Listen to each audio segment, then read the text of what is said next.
I just don't know what this is going to be. I don't see any signs of any artifacts up here, like no fired bullets or pieces of artillery shells. So I have no idea what this air. Hey, what's that? Oh my God, that's off my motorcycle.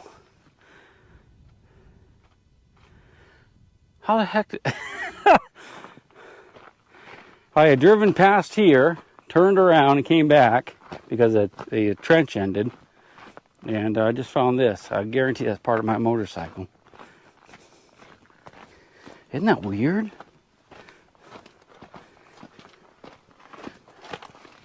Yep, darn.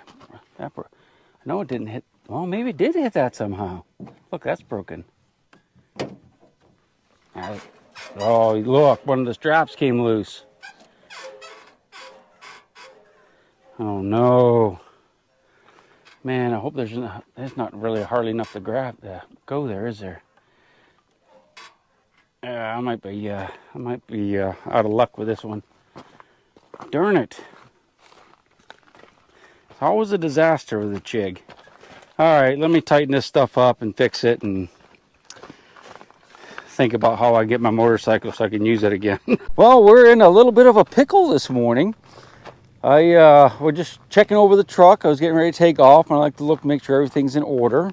And I noticed that this tire right here is going flat. So we're going to have to try to repair that before we go anywhere.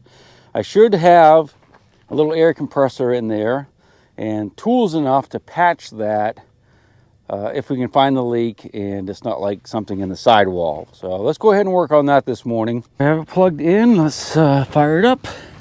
There we go. Now with this type of rig right here, I have to screw this in order for it to work. It's hard to do one-handed, but it looks like we're getting there. So let's go ahead and put some air in it just to make sure we're going to be able to get air in it. Looks like we're good to go. Looks like that's working fine. All right, so we know this is going to work. So I'm going to go ahead and turn this back off. I'm going to pump it up. We're going to look for the leak in the tire, and if it's something we can repair, we're going to go ahead and repair it right now. All right, so I have the piece of plywood down, got the jack here, got it underneath the axle. I'm just going to use a screwdriver to pump it up. Normally this would turn, but I can't get it to turn to make it go up a little quicker, but this will be fine. Well, I don't see anything really obvious here. So let's go ahead and get some soap and water. Oh, by the way, I do have a spare tire that I can just take off and put on there, but I'd just rather fix this so we're done with it. If you look under there, it's hanging right there. But what we're going to do now is we're going to take some water and some soap.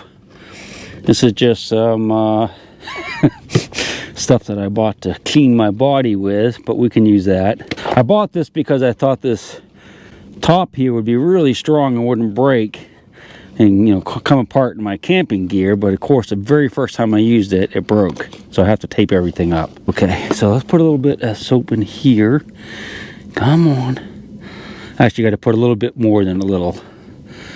It's got to be the kind of thicker it is, the better, as far as, well, you just have to have a fair amount of soap in the water. All right, let's try this. Mix it around good. We already used half our water, barely get the tire wet. And by old rag, I mean we'll just get an old sock. Okay, get this nice and, at least it'll be clean when we're done. We'll just kind of soap this down good. What we're looking for is little soap bubbles to form and pop. Sometimes it'll be like a whole bunch of little ones like this, they'll just like spew out of it, or there'll be big ones that will come out and pop. Now I looked all over the tire, didn't see anything. So I went ahead and I made sure I checked this, make sure this isn't leaking anywhere around here, and it's not. So then I took the soapy water and went on the inside of the tire on the sidewall, and that's where it's leaking. And that's very unfortunate because if you have a hole in the sidewall, the tire is shot. So I crawled in here, and if you look, there's a line of bubbles right here, see? And if you just go ahead and start over, you see it's leaking right there in the sidewall. So in theory, this tire is pretty much, I should not, like if I had this at a shop, they would not patch that. That's low enough I could just keep putting air in it every day or two. Maybe that's what I'll do. Yeah. I think I'm just going to try to put air in it every day or two, because if I try to patch the sidewall, that could create a dangerous situation. And if it does not work, then I'll definitely have to go buy a new tire out here, one new tire, and I don't want to do that. So I can't be riding around the desert without a spare. Yeah, that's what we'll do. Go ahead and take this down. In order to get these kind of jacks to retract, you just have to grab some pliers or something and turn this and go right back down, then tighten it back up and put it away. And before we go, let me just show you how to patch one of these tires. It's really simple. This is the kit that came with the air compressor, but all you really need is to patch a tire like this is you need one of these, probably one of these. And you don't need any of this stuff. This is all you really need, and maybe some glue. So what you do is, you jack your tire up or take it off. Got this little thing right here. You can either just hold it in until all the air is out, or there's a little tool, and there's probably one in here that you can actually twist this out. You just put it in there. You can actually rig something up yourself, and you can twist, you turn it counterclockwise, and the inside of this comes out, and all the air will come out. Well, you're gonna have to have something like this probably. You take your pliers and you pull your nail out of the tire, if it's a nail or something like that. You got to get the nail out. And you take this little reaming tool and you jam it in the hole, and you back and forth, and you kind of ream it out. And it makes a nice round hole with rough edges. Then you take this tool and take one of these little gummy strips, okay? These little gummy strips. And you have to, well, I'll just take one out. What you do is you thread it through here. Might be a little tough. I'll get the pliers back out. Halfway. Like that. And so this is going to fold over like this. And you're going to take some of this glue, if you have glue, smear it all over this thing. You jam this into the hole so that just the ends of it, so you can just see the ends sticking out of the hole, and you pull it back, and this thing goes around this way as you're pulling it out of the tire. And this little blade on here, it cuts it. So this will be left in the hole with the glue on it, stuck in the hole, and that's all there is to it. You pull it out and you're done. Put air in your tire, and you got a patch tire. It's really simple. I was hoping to be able to show you this, but since it's on the sidewall and it's very small, I'm just going to pump it up every day. All right, you ready for today's Aquachigger disaster? I seem to have one almost every day, and today could be a doozy as far as our videos. I'm camped out in the middle of the Mojave Desert. It's quite remote, as you can see. Anyway, I had a nice campfire last night. I was out there editing videos, just having a good time. And at some point, I set my laptop down on the sand and came into the truck and got something and went back. And wasn't even thinking. And this morning, I'm in the truck, I'm just waiting for the sun to come up, and I'm editing. And my editing program kept cutting off. And off in the distance, I could hear this weird noise. It was like beep, beep, about every 6 or 8 seconds. So I had no idea what it was. So I turned off all my electronics in the truck. I got this battery bank back here, and I got all kinds of stuff charging.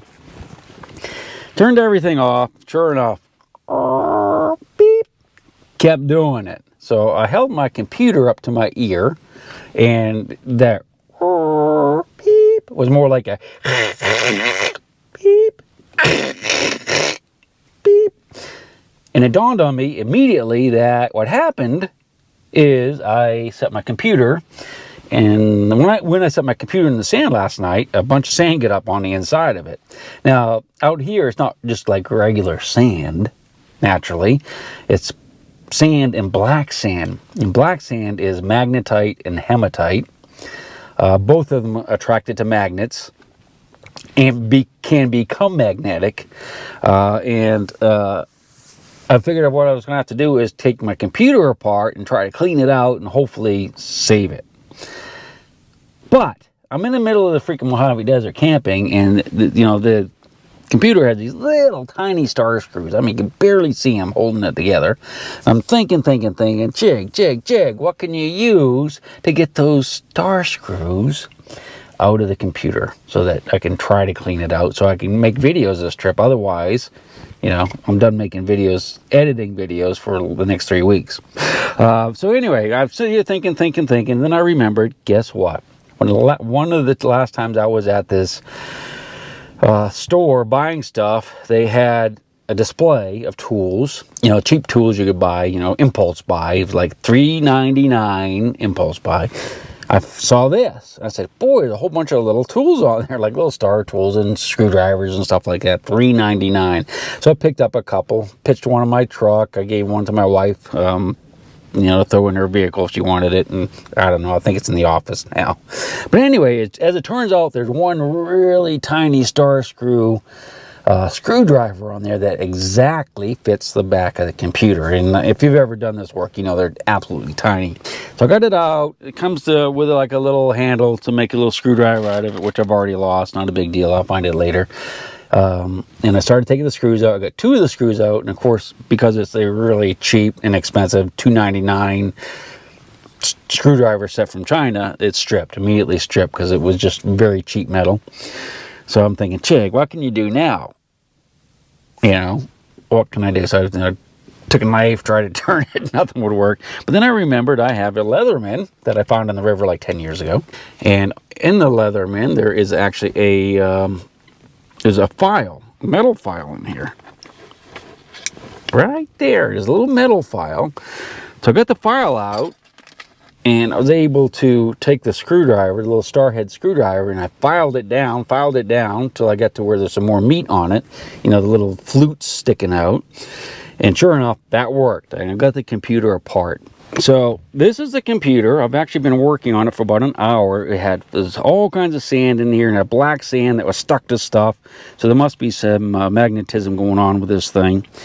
The grinding noise I was hearing is probably sand in the fan here, the little fan blades, because there was a lot of sand that had come in this way, and it came in the channels in the back to where this little fan's going around, and it was causing that grinding noise. I don't know why it was beeping, other than maybe the computer just was not very happy that it had sand in it. So I cleaned it all out. I kept blowing on it a bunch, getting sand out, almost passed out a couple times for too much oxygen, and I used some little baby butt wipes. I have some baby butt wipes that I put alcohol on. And I've been taking this and just kind of dabbing at the sand. I got all the sand out of it that I can see. And I'm going to put it back together, and hopefully it's going to work and I can start editing again. And I'll let you know if it does. But I just wanted to share that with you, because I don't think I'm going to get another video. I don't know if I'll get another video today if I don't get this working, because I'm going to be working on it all day. I got to get this thing going. Besides, it's really windy, so I might just sit in the truck all day. I'll let you know in a minute if it works. All right, so I'm putting it back together, and I have found that the long screws on the corners are kind of hard to spin in. And my little screwdriver at the end keeps tripping out. I keep filing it down, try to get those screws in, but I've decided I'm going to be smart. I'm not going to put the screws in case I have to take it apart again. I'm going to tape these to it, and I'll show you what it looks like when I'm done. I almost don't want to show you this, but I got everything tightened up. I think we'll be okay. Basically, I put some electrical tape around the edges, holding it all together. I have to put another little piece over that screw hole. Put some tape over the other screws that aren't too tight in that screw hole as well. But yeah, I think we're good. I made sure that I didn't tape up any gaps that are in here, and of course that's where the fan is in the back. So fingers crossed, my friends. I think it's time to go for a walk. What do you say? Let's do it. She ain't saying exactly what she's saving, where it is or what it might be. Mother Earth, you are my lady, my big round baby. I'll rock you until I go to sleep. She don't care if you're dying.